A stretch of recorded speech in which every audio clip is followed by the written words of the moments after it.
الفاتحة على به الشيخ محمد بن محمد صلى الله عليه وعلى آله الصالحين والخلقية في دينهم وعملنا في أعمالهم وأخلاقنا في أخلاقهم إلى حضرة النبي وآل النبي بسر الفاتحة. الحمد لله رب العالمين إياك نعبد وإياك نستعين اهدنا الصراط المستقيم صراط الذين أنعمت عليهم غير المغضوب عليهم ولا الضالين.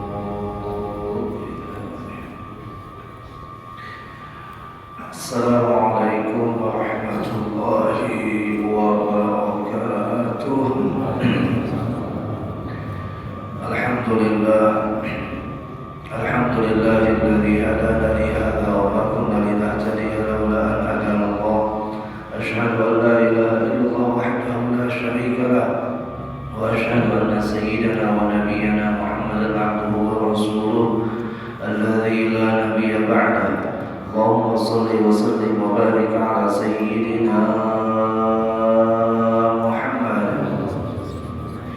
ما اتصلت العيون بالنظر وتزخرفت الأرض بالمطر وحج حاج واعتمر ولبى وحلق ونحر وطاف بالبيت العتيق وقبل الحجر وعلى آله وصحبه وسلم تسليما كثيرا. أما بعد، سبحانك لا علم لنا إلا ما علمتنا إنك أنت العليم الحكيم. لا حول ولا قوة إلا بالله العلي العظيم.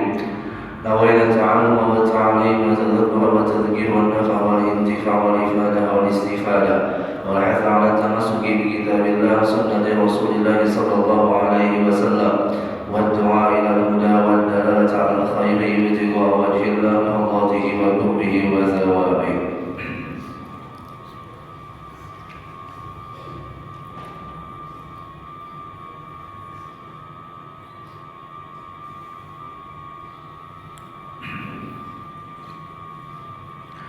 وقال المصنف رحمه الله تعالى ونفعنا بعلومه في الدارين آمين. الإمام Syekh Ahmad bin Athaillah As-Sakandari rahimahullah ta'ala beliau mengatakan di dalam kalam hikmahnya, al-ibadah qutu li'ailatil mustami'in wa laysa laka illa ma anta lahu akil.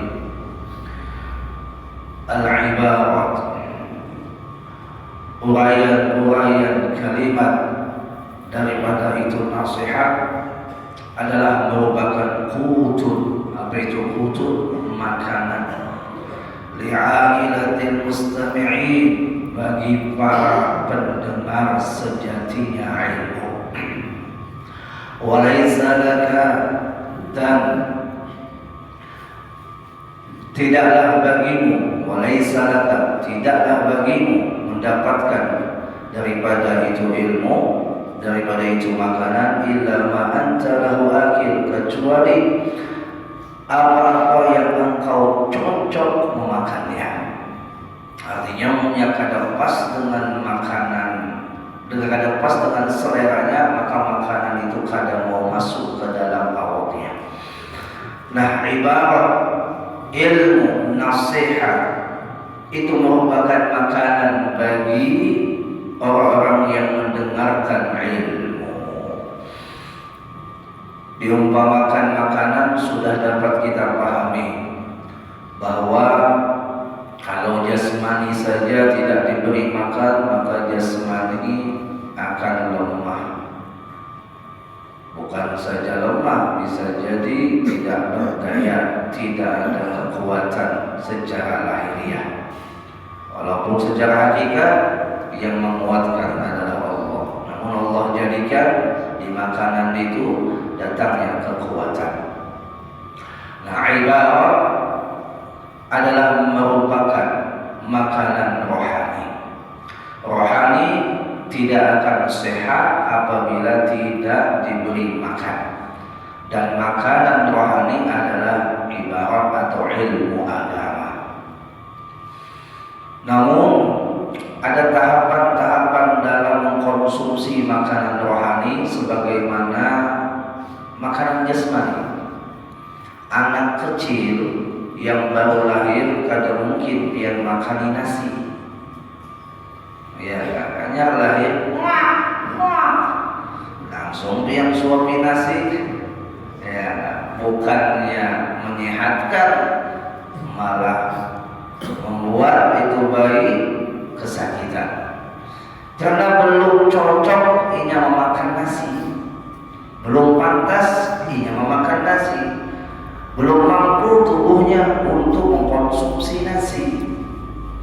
Dipaksakan memakan nasi, bukan dapat manfaat, tapi dapat mudarat.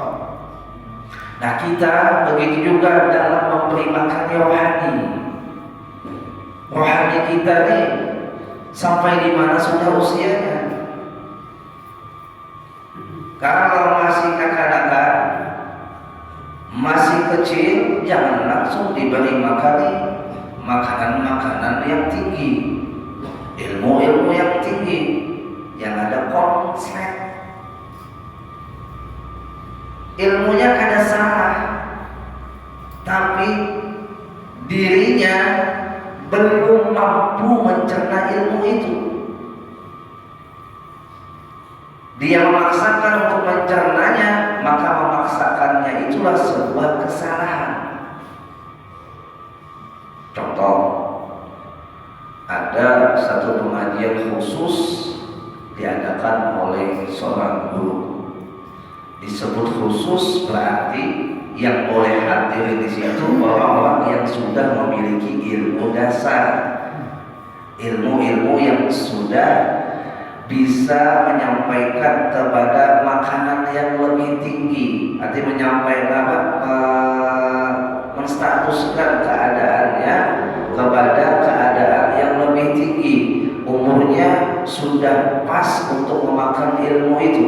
Maka itu bahasanya. Umpamanya di kajian khusus itu boleh dari pengajian harus menyalahkan guru, menyalahkan orang yang mengajar, menyalahkan orang yang belum siap menerimanya. Kenapa disebut khusus? Karena materinya adalah materi dalam, materi yang bersangkutan masalah internet, bahasa ini. Kayak kita, alhamdulillah, duduk di pengajian subuh Ahad, ya kan?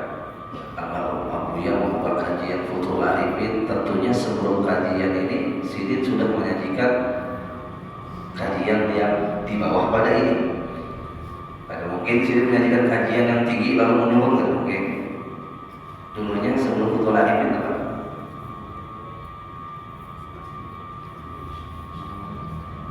Ilmu tasawuf. Intinya di bawah ini lah. Oh, tipis. Oh, oke.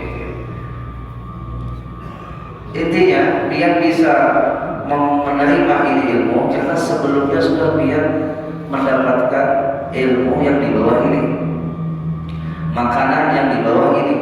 Kalau biar langsung memakan makanan yang berat sebelum biar siap untuk menerima makanan berat itu, maka yang ada biar akan tersesat dalam memahami itu ilmu.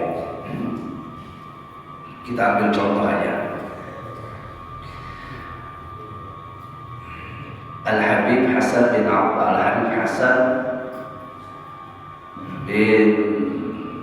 Abdullah Al-Haddad, kalau tidak salah, lupa.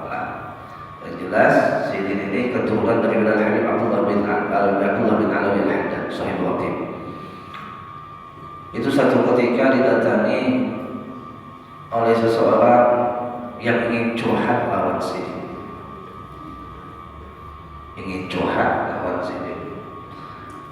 Setelah datang kepada Habib daripada Habib Hasan ini, curhatlah seseorang itu. Namun sebelum curhat, Habib menahan, tunggu. Engkau berani bayar aku berapa sehingga engkau minta waktuku untuk menyelesaikan curhatanmu? Bahasa seperti ini bagi orang yang baru makanannya pisang, malah logikanya makanannya masih susu, belum lagi makanan yang berat, dia akan mencerna begini. ini mata duitan.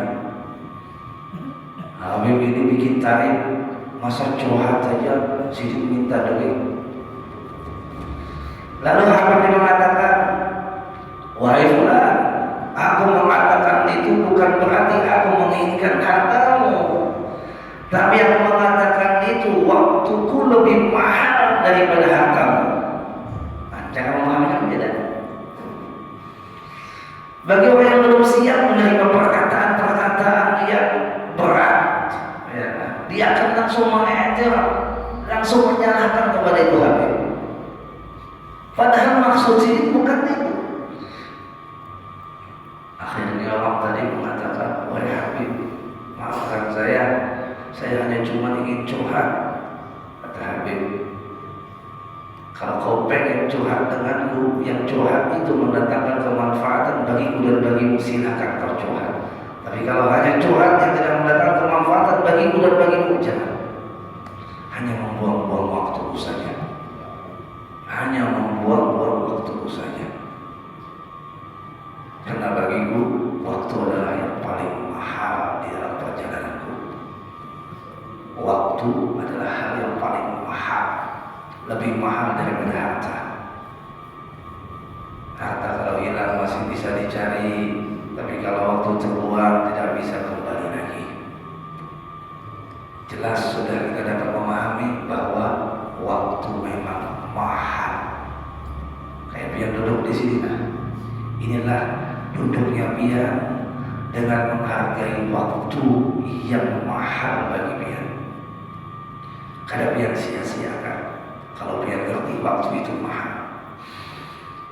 Ada juga di dalam sebuah kitab itu diceritakan 3 orang pemuda yang berjalan di pasar. Setelah itu menemui seorang laki-laki seperti Majdub mengatakan, ya Sa'tarwi, ya Sa'tarwi, ya Sa'tarwi. Ketika mengatakan itu 3 kali, 3 pemuda ini pingsan. Bangun dari pingsannya, 3 pemuda ditanya oleh masyarakat di situ, apa yang terjadi kepadamu?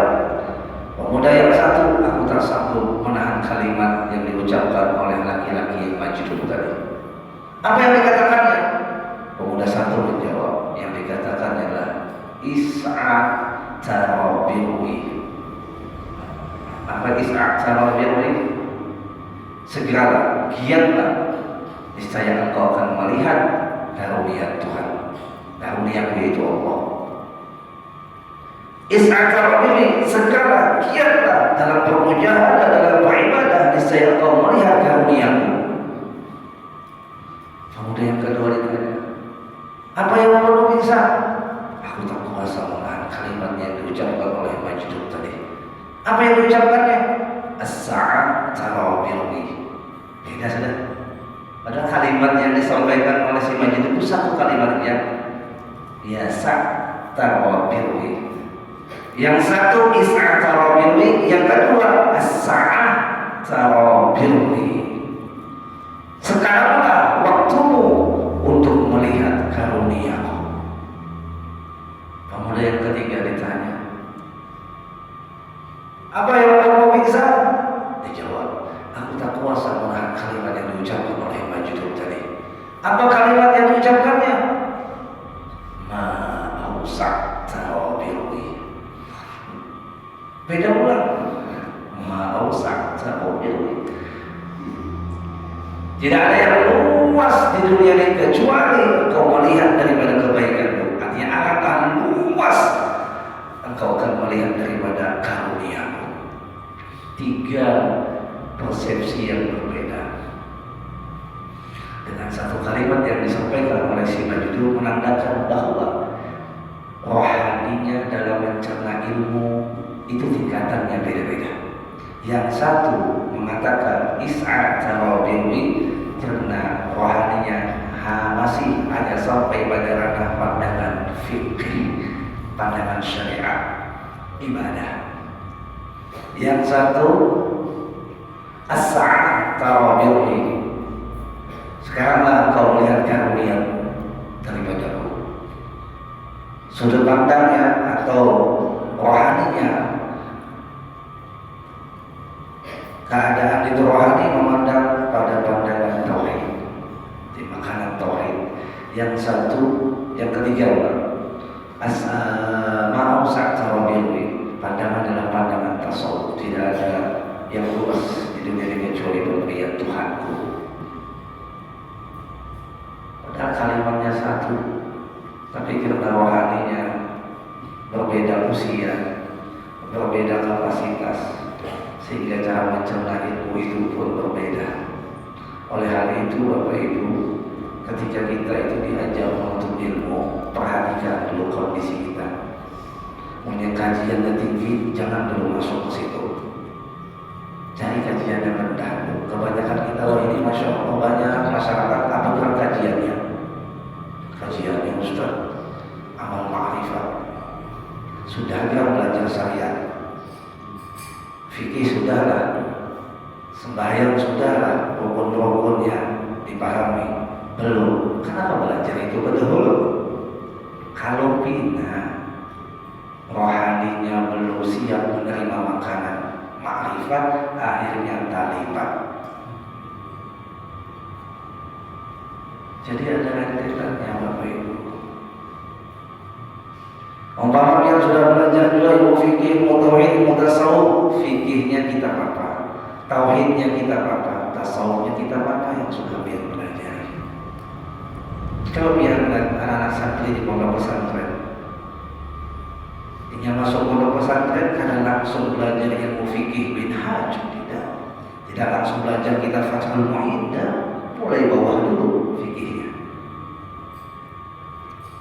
Tauhidnya, tasawufnya mulai bawah, baru naik.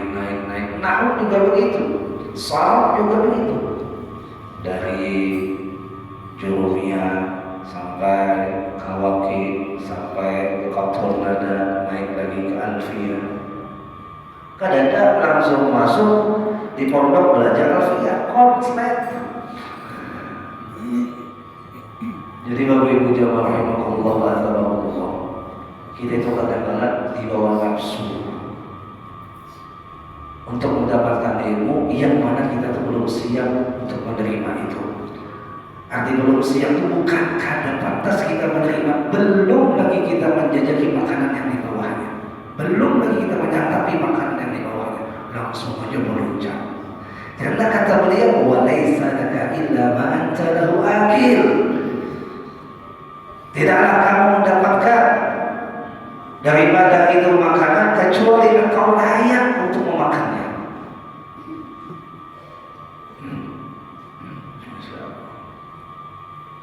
Bapak Ibu jamaah rahimakumullah wa ta'ala. Jadi tingkatan pertama tadilah kanak-kanak itu makanannya apa, tingkatan kedua orang dewasa makanannya apa. Nah makanannya ini kalau orang dewasa ada pilihan, ada yang halal, ada yang haram. Hati-hati juga biar memakan rohani biar dengan makanan yang kada sesuai fitrahnya. Mengaji pas duduk di dalam kajian yang menyesatkan dia, bukan karena kada layak biar memakannya, bukan karena apa nih rohani biar itu kada kuat memakannya, tapi karena di dalam makanan itu ada yang haram, ada yang mengandung racun atau kerusakan buat rohani biar. Kada kawat biar memaksakannya, mungkin maksakannya maka rohani biar tersesat. Bahwa biar mengaji tentang akidah Ahlussunnah wal Jamaah, lalu biar mengkaji pula di majelis yang lain yang menyimpang daripada akidah Ahlussunnah wal Jamaah. Rohani biar paksakan terus memakan makanan yang bukan akidah Ahlussunnah wal Jamaah, akhirnya rohani biar pun rusak.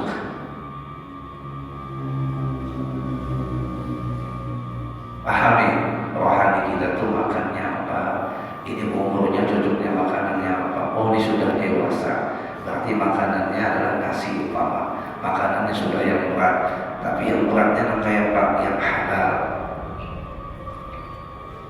Begitulah keadaan rohani kita. Munya kadang kita makani dengan makanan yang pas, maka rohani kita akan rusak. Jadi makanilah rohani kita dengan makanan yang pas, yang sesuai keadaannya, yang sesuai kapasitasnya, yang sesuai tingkatannya. Bapak Ibu jamaah rahimakumullah wa azabakumullah. Orang belajar ilmu syariat aja, rohaninya dimakani syariat aja, ya kan? Padahal sudah standar lah rohaninya untuk bisa diberi makan di hakikat. Tapi hanya makan di syariat. Yang terjadi apa? Yang terjadi ibadahnya kosong, ibadahnya nihil, ibadahnya sia-sia. Karena ketika melakukan ibadah, hatinya penuh dengan kesombongan. Asy-syari'ah mubayyinah wal haqiqah mu'ayyinah. Syariah itu penjelas, hakikat itu penentu. Orang beribadah syariat menjelaskan bahwa orang yang ibadah ini sedang melaksanakan kehambaannya, yaitu menjalankan perintah Tuhannya. Hakikat penentu, dia menjalankannya apakah dengan ikhlas ataukah tidak. Kalau dia ikhlas, dia menjalankannya bukan karena merasa dirinya yang kuat dalam amal, yang mampu dalam amal, tapi dia bisa mengembalikan kepada Allah yang telah memberikan taufik kepadanya untuk bisa beramal. Min alamatin nujhi fil nihayat, min alamatin nujhi fil nihayat aw ju'ila fil bidayat. Di antara tanda orang itu sukses di penghujungnya adalah dia mengembalikan segala daya upayanya kepada Allah ketika permulaannya. Ketika dia melaksanakan ibadah, dia mengembalikan ibadah itu kepada Allah. Artinya bukan kekuatannya, tapi kekuatan Allah. Bukan kemampuannya, tapi kemampuan Allah. Maka dia akan mendapatkan kesuksesan pada penghujungnya. Amal ibadah yang dilakukan seperti itu, dia akan mendapatkan hasilnya di akhirnya, yaitu husnul khatimah. Bapak Ibu jamaah rahimakumullah wa azabakumullah.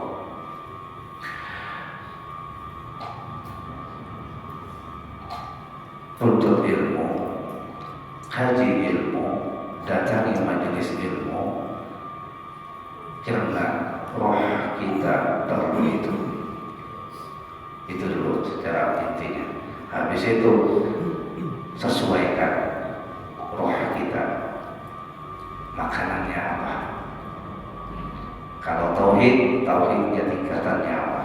Kalau tasawuf, tingkatannya apa. Kalau fikih, tingkatannya apa. Kalau sidin belajar fikih, langsung kepada kitab fikih Minhaj, atau kitab fikih Fathul Mu'in, atau kitab Melayunya ada tukang apa yang Sabilal Muhtadin, ya. Maka langsung rohani yang akan tidak sanggup menerimanya, karena dasarnya belum masuk, belum dimakani, belum diberikan kepada itu rohani, belum sampai lagi umurnya, belum sampai lagi masanya. Ulun taharusan bin ni'mah ini sebagai pelajaran bagi kita semua, terus kepada diri ulun. Dulu waktu Abuya itu mengajar kita Durun Nafis. Durun Nafis kan tinggi, ya, di bahasa Milan. Ulun duduk 4 mendengarkan, dalam hati dulu kok ada masuk-masuk, ada masuk-masuk, ya. Dulu mendengarkan ada masuk-masuk. Masuk. Ulunkah yang salah dalam pemahaman, atau Abuya yang salah dalam memberikan pemahaman, sehingga lu gak ada masuk-masuk. Asalnya kayak itu udah bertanya di dalam hati lu. Sampai pada akhirnya berjalan waktu, memang dulu masanya, ada masanya hanya sedikit mendengar sudah masuk paham. Jadi mulia kita itu belum lagi bisa memaham, jangan memaksakan, ya, belum masanya. Pelan-pelan dari bawah dulu, kembalikan pulang ke bawah.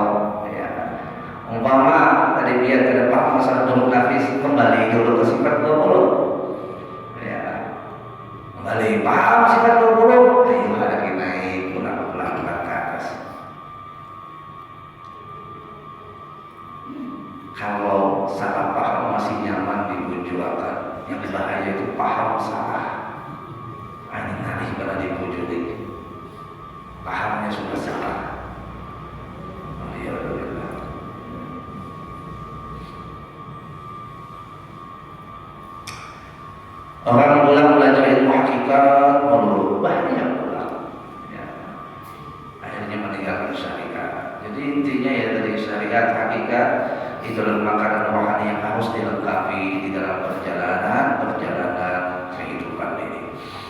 Jangan hanya kita mementingkan makanan jasmani. Orang yang hanya mementingkan makanan jasmani laksana binatang, dan juga jangan hanya mementingkan makanan rohani, maka laksana malaikat belum sempurna menjadi manusia. Manusia yang sempurna adalah jasmani yang diberi makani, rohani yang diberi makani. Itulah manusia. Kalau malaikat, ini jasmaninya kena makan, rohaninya aja yang makan.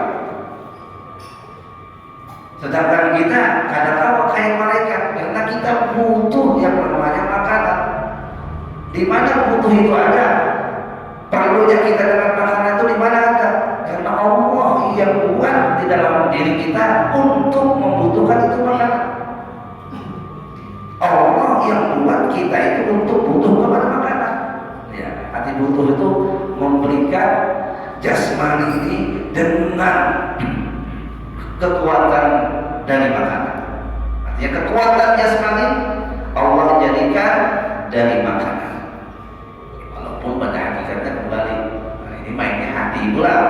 Allah juga yang mengayangi, Allah juga yang memberikan kekuatan. Nah, nyaman kita pandangnya ketika makan, lahiriah kita ilmunya pakai, ilmunya dimainkan.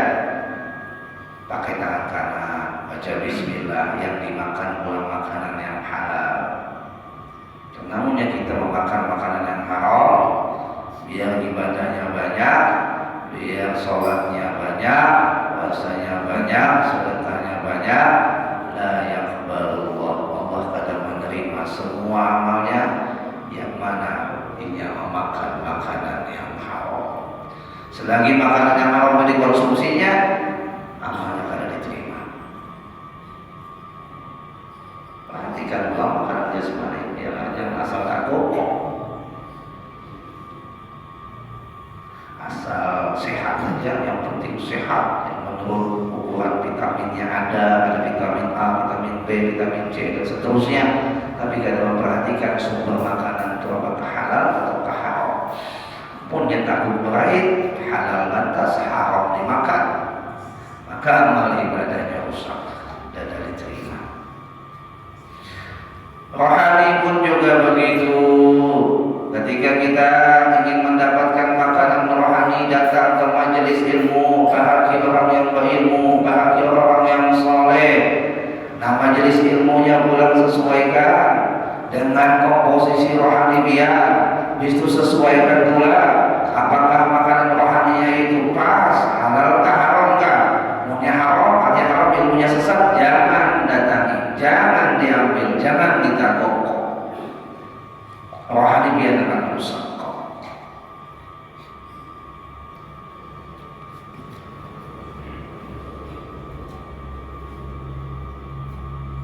Intinya pembahasan pada subuh hari ini, selain kita bersyukur kepada Allah, alhamdulillah yang Allah masih mengizinkan kita untuk datang ke tempat hidangan rohani. Alhamdulillah Allah mengizinkan kita untuk datang ke tempat hidangan rohani. Tinggal kita berdoa kepada Allah, mudah-mudahan Allah mudahkan kita untuk memakannya. Mau dihidangkan rohani lah, tapi tidak mau ditakut, ada hasilnya juga. Datang ke majelis ilmu, tapi kada diambil. Datang ke majelis amalannya guring, ditakut kenapa biar jadi datang ke majelis amalannya guring, terus jawaban sidin, aku mencari pahala aja cukup. Masya Allah, ini orang rugi. Orang sudah kanyaman, rohaninya makan, ini guling, rohaninya lapar. Siap.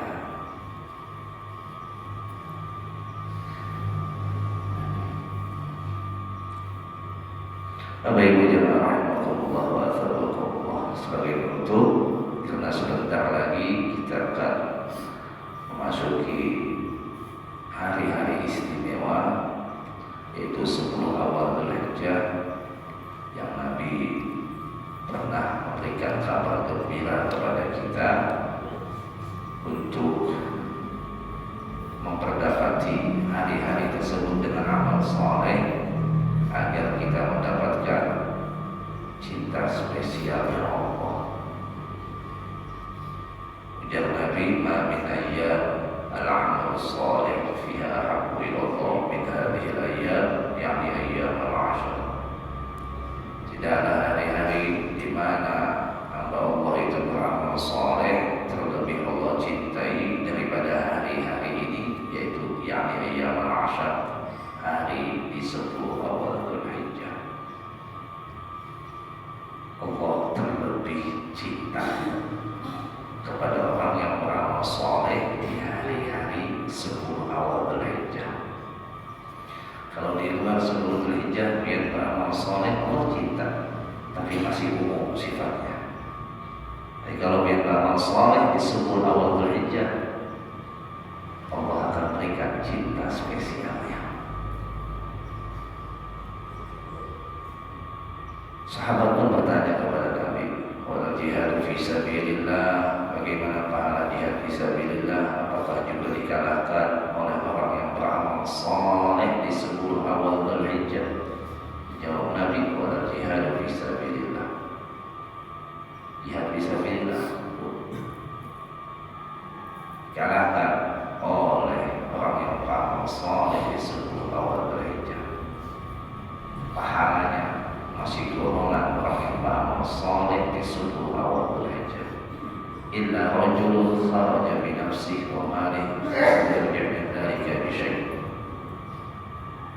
Kecuali laki-laki yang berjihad tadi, dia keluar dari rumahnya membawa nyawanya dan hartanya, namun sekembalinya dia tidak membawa apa-apa, alias mati syahid.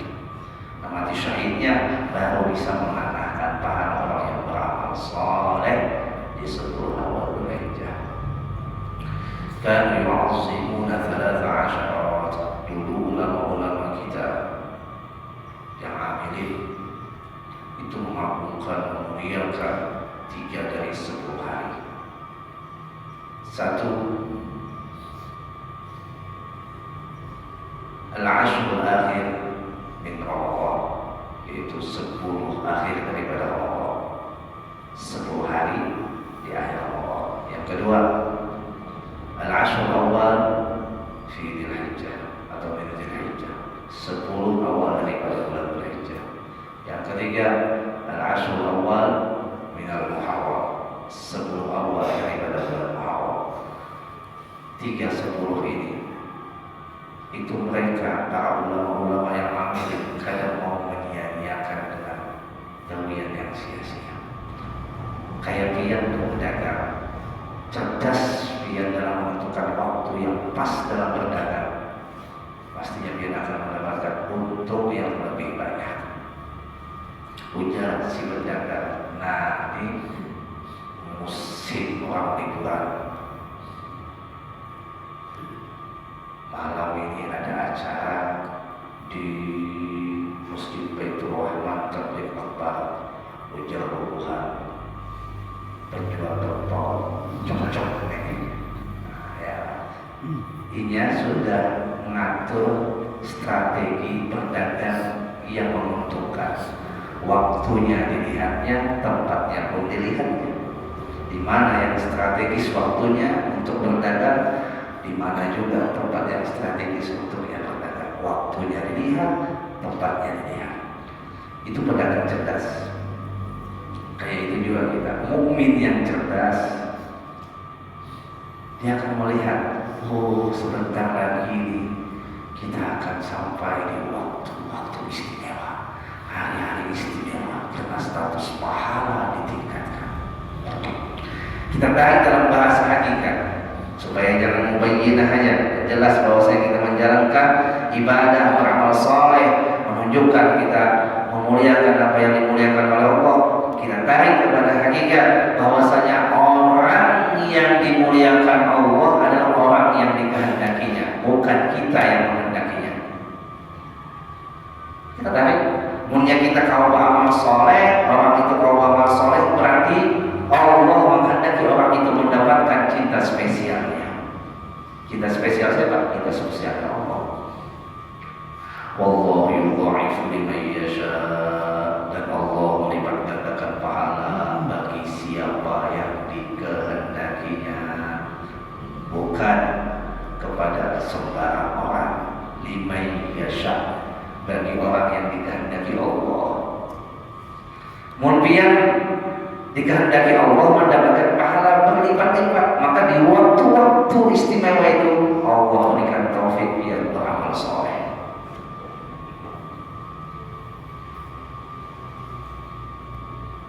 Justru lagi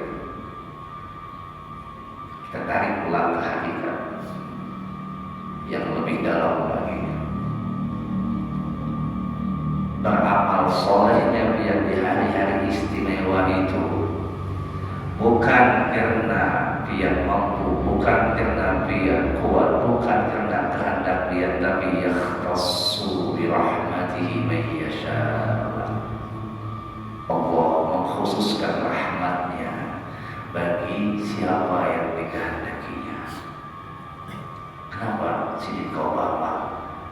Karena rahmat Allah yang Allah spesialkan kepadanya. Kenapa kita Obama?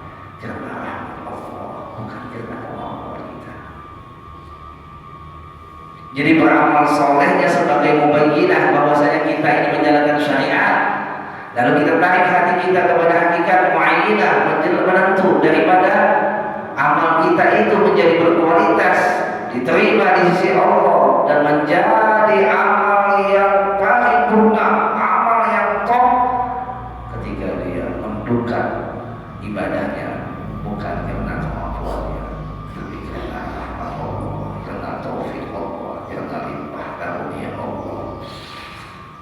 Simpelnya, tidaklah orang itu diistimewakan Allah kecuali Allah tarik orang itu untuk mampu mengistimewakan hari-hari yang istimewa. Maka itu ya sudah. Orang yang mampu memuliakan berlian adalah orang yang ngerti arti berlian. Orang yang mampu memuliakan hari-hari mulia adalah orang yang ngerti tentang hari-hari mulia.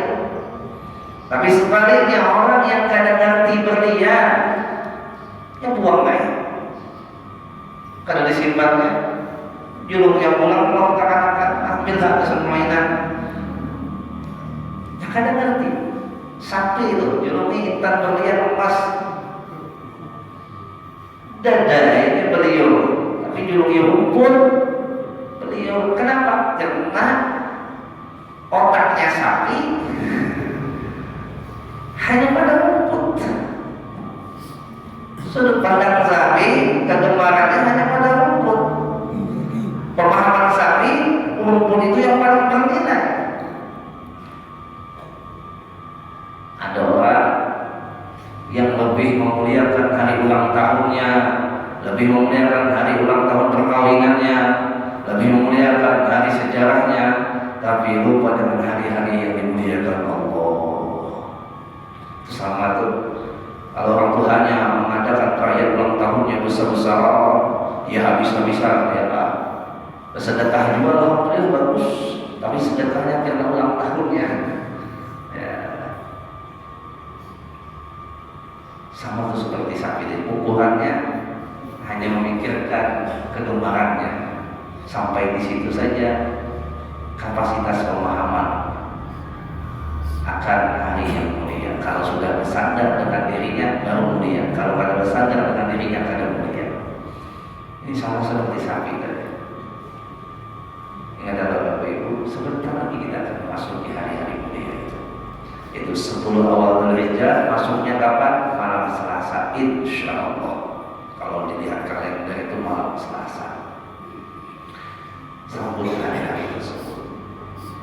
Allah pun bersumpah demi hari-hari tersebut. Allah yang menjadikan hari, menjadikan itu waktu. Allah pula bersumpah dengan itu waktu, menandakan bahwasanya waktu itu sangatlah mulia.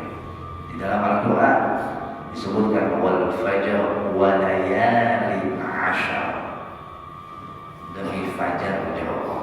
Ulama ada mengatakan fajar di sinilah fajar di 9 Dzulhijjah, dan juga mengatakan di 10 Dzulhijjah. Wa layalin 'ashr, dan Allah bersumpah demi 10 malam. Abdullah bin Abbas mengatakan 10 malam inilah 10 malam awal Dzulhijjah. Yang ajib lagi biar perkataan Al-Imam Ibnu Hajar Al-Asqalani di dalam kitab Fathul Bari. Beliau mengatakan 10 awal Dzulhijjah itu kalau disandingkan dengan 10 akhir Ramadan masih tinggi 10 awal Dzulhijjah. Ini pendapat Sidin lah, dari pendapat ulun. Ujar Sidin Al-Imam Ibnu Hajar Al-Asqalani 10 awal Dzulhijjah itu tingkatannya lebih tinggi daripada 10 akhir Ramadan. Alasannya kenapa? Karena di 10 awal Dzulhijjah terhimpun semua amal. Sembahyangnya, puasanya, zakatnya, hajinya. Oh, di mana sembahyangnya? 5 waktu jelas itulah. Puasanya di mana? Puasa Arafah, puasa Tarwiyah. Yang dianjurkan kita untuk melaksanakannya bagi kita yang tidak melaksanakan ibadah haji. Yang ketiga zakat, zakatnya di mana? Zakat artinya berbagi udhiyah, melaksanakan sembelihan kurban di 10 Dzulhijjah. Haji dilaksanakan juga di 10 awal Dzulhijjah. Mulai 8 Dzulhijjah jamaah sudah disunnahkan ke Mina. Dari Mina menuju Arafah pada tanggal 9 Dzulhijjah. Dari 9 Dzulhijjah wukuf Arafah malamnya habis maghrib biasanya ya itu paling cepat sudah keluar dari Arafah menuju Muzdalifah. Di Muzdalifah di malam 10 melepaskan tengah malam menuju Mina. Di Muzdalifah ngapain? Melaksanakan sembahyang jamaah takhir, yaitu sembahyang maghrib ditarik ke isya sebagaimana Nabi melaksanakan seperti itu. Dan tempat di mana Nabi kita melaksanakan mabit disebut dengan Masy'aril Haram. Dari situ pula ya dari Muzdalifah lepas tengah malam menuju Mina. Ngapain menuju Mina? Setelah di Muzdalifah mengumpul batu 7 biji tadi sunnah, lalu ke Mina untuk melaksanakan Jumratul Aqabah. Melaksanakan Jumratul Aqabah itu jumrah yang paling honor, ya kan? Nah, tentu kelontaran yang paling honor. 7 biji batu dilemparkan ke sana dengan cara yang sesuai syaratnya. Akhirnya setelah itu baru tahallul awal. Tahallul awal lepas sudah larangan berihram kecuali satu yang masih tidak boleh berjima, karena belum tawaf ifadah dan belum tahallul sani. Habis itu lagi hari ke-11 di Mina ngapain? Mulai malam ke-11 sudah mabit di Mina. Ya. Malam 12 mabit di Mina. Dan malam ke-13 mabit di Mina bagi orang yang ingin melakukan nafar sani. Bagi orang yang ingin melakukan nafar awal hanya sampai 12 Dzulhijjah. Tapi memenuhi syarat-syarat yang sudah ditentukan dalam hukum syariat. Habis itu di Mina pula ketika hari 11, hari ke-11, hari ke-12, hari ke-13 habis terkejar matahari melontar 3 jamarat setiap harinya. Selesai itu baru ke Mekah. Di perjalanan yang normal biasanya yang pernah dikatakan tergantung travel ada juga langsung dari melontar ke Aqabah di hari 10 Dzulhijjah tahallul awal langsung tawaf ifadah sa'i tahallul sani lalu kembali lagi ke Mina. Ada yang kayak itu. Ini yang normalnya. Habis itu lagi hari ke-13 berapa jadi nafasani kembali ke Mekah tawaf ifadah sa'i dan tahallul sani lepas sudah segala larangan ihram disebutlah dia haji. Nunggu tawaf wada merupakan wajib bagi haji yang mampu yang tanpa uzur. Tawaf wada itu tawaf terakhir perpisahan dengan kota Mekah sebelum dia meninggalkan Mekah. Begitu perjalanan haji. Belum gambarkan mudah-mudahan menjadi kirang semangat buat kita. Mudah-mudahan kita berangkat pulang haji. Mudah-mudahan amin. Allahumma amin. Nah, Bapak Ibu jemaah Allah itu saja dapat disampaikan. Intinya, yuk kita berdapati 10 awal Dzulhijjah dengan amal soleh. Di antara amal soleh yang dilakukan oleh Ahmad Zahid, mereka mengisi selain puasa, selain bersedekah, selain memperbanyak sembahyang-sembahyang sunnah, mereka membedakan antara hari yang biasa dengan hari-hari yang luar biasa dengan menambah kegiatan ibadahnya. Jadi kemudian Anda memuliakan hari yang mulia itu dengan cara membedakan amalan dia di hari biasa dengan hari yang luar biasa. Harus dibedakan. Ditambahin. Yang zikirnya tadi mau zikirnya cuma 10 kali, tambahin 20. Atau zikirnya cuma la ilaha illallah, tambahin zikir yang panjang. Atau yang tadi kita baca sholawat hanya 500, tambahin 500.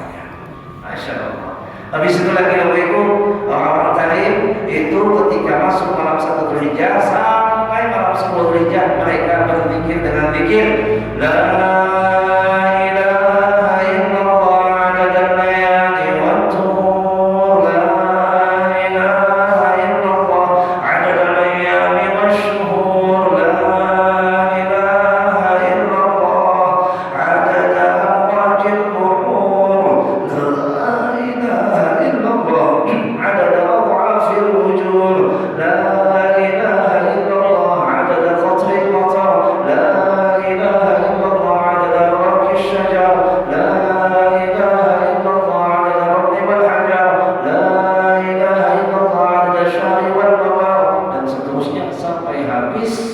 Itu dibaca 10 kali setiap malamnya, sebagaimana kami dapatkan amalan itu langsung dicari, dan di sana memang betul diamalkan ini zikir. Dan fadilatnya di antara yang perlu ketahui yang disampaikan oleh beberapa masyayikh yang di sana adalah orang yang membaca zikir di 10 awal Dzulhijjah dia mendapatkan keberkahan sisa hidupnya. Keberkahan sisa hidupnya. Sisa hidup yang dan berapa tahun lagi kita tahu. Nah, yang beberapa tahun sisa ini diberkahi Allah, tambah baik, tambah baik, tambah baik sampai husnul khatimah. Masya Allah. Itu diantara fadilah mengamalkan zikir tersebut selain pahalanya dilipat gandakan. Bila sabiyati dirfin sampai 700 kali lipat ganda. Sedangkan di hari-hari 10 awal Dzulhijjah itu sama pahalanya 700 kali lipat ganda. Duduk di majelis ilmu di hari-hari tersebut sama dapat 700 kali lipat ganda. Masya Allah. Jangan sia-siakan hari tersebut. Yuk kita isi dengan amal saleh. Kalau kalian mau amalannya nanti insya Allah share lawan siapa yuk ada WA dia ada saya Allah ini Ustaz Jila belum share kan wali langsung sampai ya. Habis itu tambah lagi sholawat haji. Allahumma shalli ala sayyidina Muhammadin wa sallallahu alaihi wa sallam wa tazakkaru wa tilawatu bil mu'tar wa hajja hajjun mu'tamar wa lam yuhalla wa naha wa tawalla bil baiti al-atiq wa qabala al-hajj wa ala alihi wa sahbihi wa sallam tasliman katsira wa sahbihi wa sallam katsira wa sahbihi wa sallam tasliman katsira. Itu dibaca juga 10 kali setiap malam. Yang kadang-kadang dibaca setiap malam zikir. Pagi, subuh, habis baca subuh 2 kali, habis itu 2 kali, habis asar 2 kali, sore 2 kali, bisa 2 kali jadi 10. Ya. Kalau sekali duduk bagus lagi. Kalau ditarik amalkan habis isya diamalkan. Sholawatnya itu fadilahnya, insya Allah akan dimatikan sebelum menyembah haji. Baca sholawat ini di 10 awal Dzulhijjah karena dimatikannya kecuali sudah berhaji. Mudah-mudahan. Amin. Al-Fatihah. A'udzu billahi minasyaitonir rajim. Bismillahirrahmanirrahim. Alhamdulillahirabbil alamin. Arrahmanirrahim. Maliki yaumiddin. Iyyaka na'budu wa iyyaka